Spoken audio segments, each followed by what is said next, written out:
As you'd like to continue on through your scanning, you want to add annotations. The Annotate button is down there on the bottom. There's a word bank here, which is customizable. On the screen, you can see that we have right, left, and sag, transverse options, as well as proximate and distal. We're in the carotid setting currently. When you want to change that, we go into the setup mode in order to customize that. Right now, I'll show you that when we press the right button, we see the RT on the screen. If we'd like to change that to left at any point, we just tap on the RT, and you see the LT option for left pop up. I can select it. That's nice. If I'm not happy with where the text is after I make my annotation, I could select the text, drag, and drop where I'd like to have it. Nice. I can delete here on the screen. Coming back, I'm able to edit my comments and change here where it's customizable for my annotation word bank. Each word bank is specific to your exam preset. When you're doing emergency medicine, you'll see things that are applicable for that, whereas if you're in a vascular setting or anesthesia setting, you'll see words that are applicable to that. I can also annotate once I'm in a frozen screen. Before, we just showed you that we were on the live image. Here, I can also use my keyboard. A lot of people will like to just type in what they want. I can unfreeze and go back to live scanning. There's a setting on here that your words will either stay on the screen while you're scanning, when you freeze and unfreeze and change between exam transducers, etc., whereas you can have that checked to clear or unchecked to not have cleared. Let me go ahead and save an image here. On the bottom of the screen, you can see Save Image, Save Clip, as well as Print and Freeze. When I save image, you'll see a little status bar go along saving your still image. You can either save on the fly without freezing, or you may press freeze and then save image as well. If I unfreeze, go ahead. I'm sorry, is there like a cine type back option? People like that. There is. Okay. When I freeze, here's where you see your clip. That's nice. This is your cine loop. Yeah. So I can drag and drop where I'd like to have go and stay on your image. You have the ability to play through different speeds of your clip. Here I'll play through my clip, and I'll save my clip. The play button is right there in the middle. You can see that it's going more slowly through the image, whereas I can speed it up as well. Nice. That's nice. You can have the ability to manipulate the length of your clip by the first frame and last frame, dragging these and changing the parameter of your clip. That's very nice. Saving clip. You can set in the setup menu what if you'd like to have prospective clip store or retrospective clip store. That's an option that is adjustable. Nice. When I unfreeze my image, I'm back to live scanning. You can save a clip if we were set for retrospective or prospective by pressing Save Clip, and again, it'll save that clip on the fly as you continue to scan. If you'd like to change that duration of your clip, that's in the setup menu as well. And the setup menu is found in the top right-hand corner of the screen under Setup. Okay. And that's how you change your images for annotation. Can you show me about the report page? So we did some carotid measurements, and if I wanted to see that report page or print that report page? Yep. Over here on the side, we see our review button. We can see all the images that we've taken so far throughout our exam. We can What if I want to scroll delete through. one of those? If we'd like to delete one, we can select one, or we can select multiple at a time.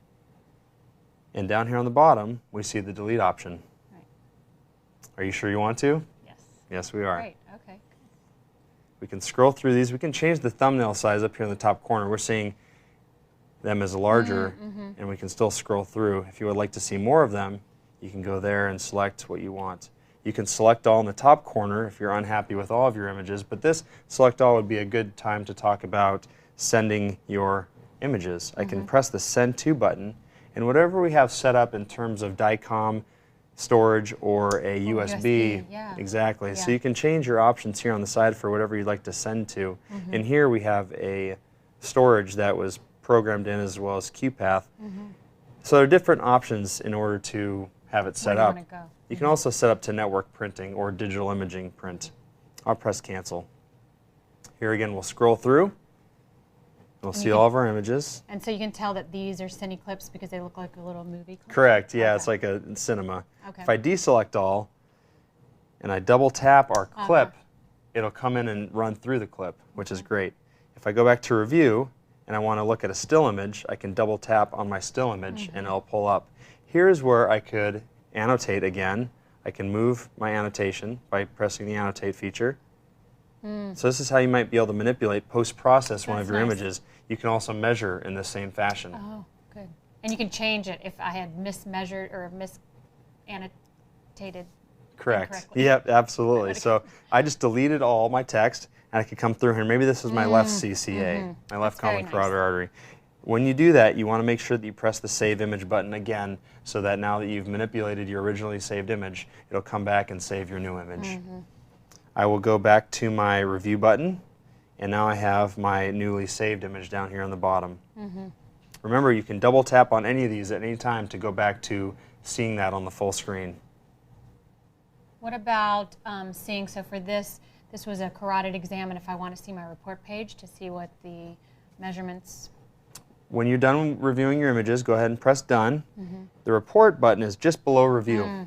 In my report page, we can see our values for any of the measurements that we took. In this instance, it's a common carotid artery.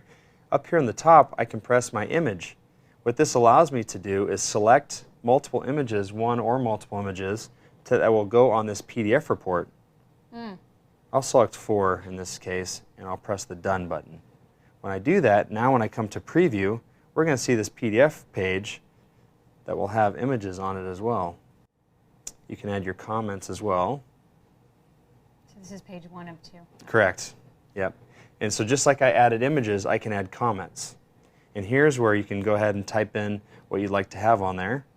And so this would be, for instance, if he had or she had a tight stenosis, maybe you would say left bulb stenosis, or something that you'd want to draw attention to. Absolutely. And that will be on your report page when you go to preview it, and that can be exported as well.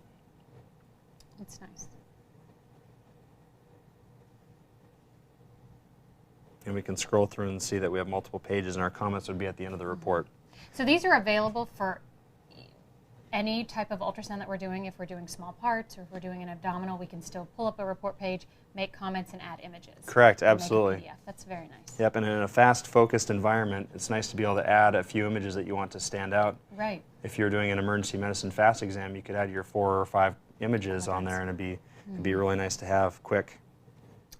And that's how you do some post-processing features, such as annotating and looking at your review options of your images and clips, as well as going to your report.